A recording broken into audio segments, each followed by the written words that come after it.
वैसे आज पीएम मोदी के कीव दौरे से ज़ेलेंस्की को ये भी एहसास हुआ होगा कि 2.5 साल से लगातार युद्ध को कौन भड़का रहा है और कौन सा देश सही मायनों में शांति चाहता है।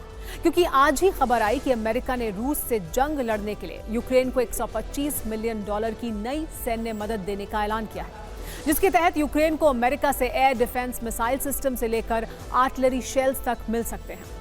जबकि पीएम मोदी ने कीव पहुंचकर यूक्रेन को आरोग्य मैत्री भीष्म क्यूब दिए, जिसके जरिए आपदा के समय घायलों का इलाज मौके पर ही किया जा सकेगा। इसे कहीं भी एयरलिफ्ट किया जा सकता है और एक क्यूब के सेट में एक वक्त में 200 मरीजों का इलाज हो सकता है। यानी एक ही समय में युद्धग्रस्त क्षेत्र में भारत के आरोग्य मैत्री भीष्म क्यूब से 800 घायलों का इलाज मुमकिन हो सकेगा। खैर, जब बात पीएम मोदी के कीव दौरे की हो ही रही है तो आपको वहां से कुछ और ग्लोबल तस्वीरें भी दिखाते हैं। हमारे सहयोगी विपिन चौबे पीएम मोदी के कीव दौरे के वक्त हर पल साथ थे। पहली बार भारत का कोई न्यूज चैनल यूक्रेन के राष्ट्रपति भवन के अंदर पहुंचा था। इसे मारिंस्की पैलेस कहा जाता है। यहां पीएम मोदी ने विजिटर बुक पर क्या लिखा, इस पर कीव से हमारी ये स्पेशल रिपोर्ट आपको देखनी चाहिए। प्रधानमंत्री नरेंद्र मोदी अपनी कीव यात्रा के दौरान इस वक्त presidential palace of Ukraine Kyiv पहुंच चुके हैं, जो कि राष्ट्रपति ज़ेलेंस्की का आधिकारिक आवास है। और इसी प्रेस रूम में थोड़ी देर पहले वो यहाँ पर आए थे और यहाँ पर इसी झंडे के सामने उन्होंने हैंडशेक किया और उसके बाद प्रधानमंत्री ने अपना मैसेज इस रजिस्टर में आकर रिकॉर्ड किया। इस कुर्सी पर वो बैठे और उनके बगल में उस वक्त प्रेसिडेंट ज़ेलेंस्की यहाँ पर मौजूद थे। इसी रजिस्टर में उन्होंने अपना मैसेज रिकॉर्ड किया है और आप देख सकते हैं कि ये प्रधानमंत्री नरेंद्र मोदी का मैसेज है। उन्होंने सिग्नेचर किया और ये वो भारतीय प्रधानमंत्री का मैसेज है जो हम आपको इस वक्त कैमरे पर दिखा रहे हैं, जिसमें पीएम मोदी ने अपने हस्ताक्षर किए हैं इस टेबल पर बैठकर। और जब वो इस कमरे में प्रवेश किए तो प्रेसिडेंट ज़ेलेंस्की भी उनके सामने मौजूद थे उनके साथ। तो कुल मिलाकर आपको इतना तो पता चल ही गया है कि भारत युद्ध में शांति लाने के गंभीर प्रयास कर रहा है। यूएन को भी भारत से यही उम्मीद है। संयुक्त राष्ट्र के महासचिव का लेटेस्ट बयान है कि पीएम मोदी की यूक्रेन यात्रा रूस और यूक्रेन के बीच चल रही जंग को खत्म करा सकती है। लेकिन जंग क्या इतनी आसानी से खत्म होगी? वॉर जोन से भी आज हमारे पास कई बड़ी खबरें आई हैं। पहली खबर यह है कि कुर्स्क पर कब्जे के बाद यूक्रेन क्रीमिया पर बड़े हमले की तैयारी कर रहा है। दूसरी खबर यह है कि रूस कुर्स्क पर कब्जे का जवाब कल यूक्रेन पर बड़ा हमला करके दे सकता है। ऐसी रिपोर्ट्स अमेरिका के पास से सामने आई हैं। और तीसरी बड़ी खबर यह है कि रूस के ड्रोन जर्मनी के आसमान में देखे गए हैं, जिससे वहां पुतिन की मंशा को लेकर डर फैल गया है।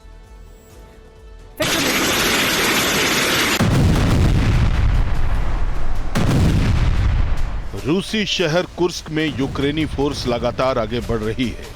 एक दिन पहले ही कुर्स्क में एक और बस्ती पर यूक्रेन का कब्जा हो चुका है। ज़ेलेंस्की ने दावा किया है कि अब तक 93 रूसी बस्तियों पर यूक्रेन का नियंत्रण हो चुका है।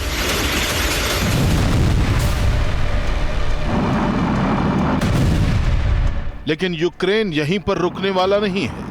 रूसी सुरक्षा एजेंसियों ने अलर्ट जारी किया है कि कुर्स्क के बाद यूक्रेन का अगला टारगेट क्रीमिया हो सकता है। वो किसी भी दिन क्रीमिया ब्रिज पर हमला कर सकता है।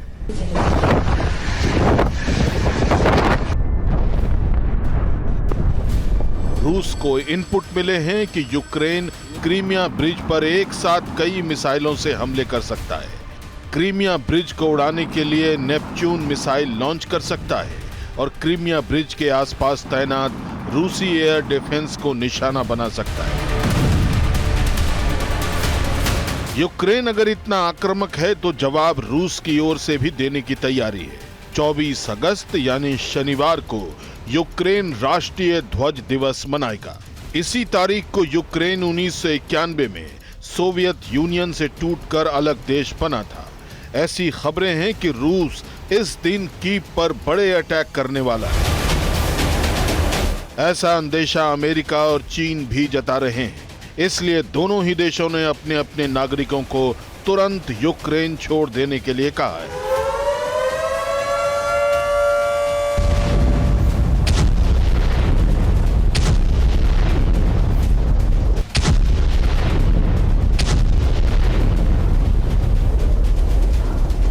अब सवाल यह है कि रूस ऐसा कदम क्यों उठाएगा? तो इसका एक जवाब कुर्स्क न्यूक्लियर प्लांट भी हो सकता है। पुतिन ने एक दिन पहले ही शक जताया था कि यूक्रेन ने यहां हमले की कोशिश की है।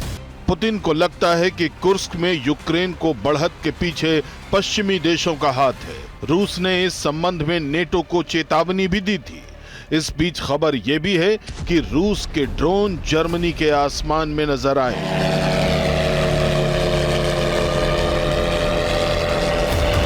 8 अगस्त से लेकर 20 अगस्त तक रूस में बने ओरियन 10 ड्रोन कई बार जर्मनी के न्यूक्लियर पावर प्लांट के बेहद करीब मंडराते दिखे। ये लंबी दूरी तक अटैक करने वाले ड्रोन बताए जा रहे हैं। वहीं जर्मनी में कथित रूसी ड्रोन घुसपैठ के बाद नेटो भी सतर्क हो चुका है। जर्मनी में नेटो ने चार्ली 2 अलर्ट जारी किया है। ग्लेनकिर्चेन में सैन्य अड्डे के लिए यह अलर्ट जारी हुआ है और ये इसलिए अहम है क्योंकि सटीक इनपुट पर ही नेटो की ओर से चार्ली 2 अलर्ट जारी होता है।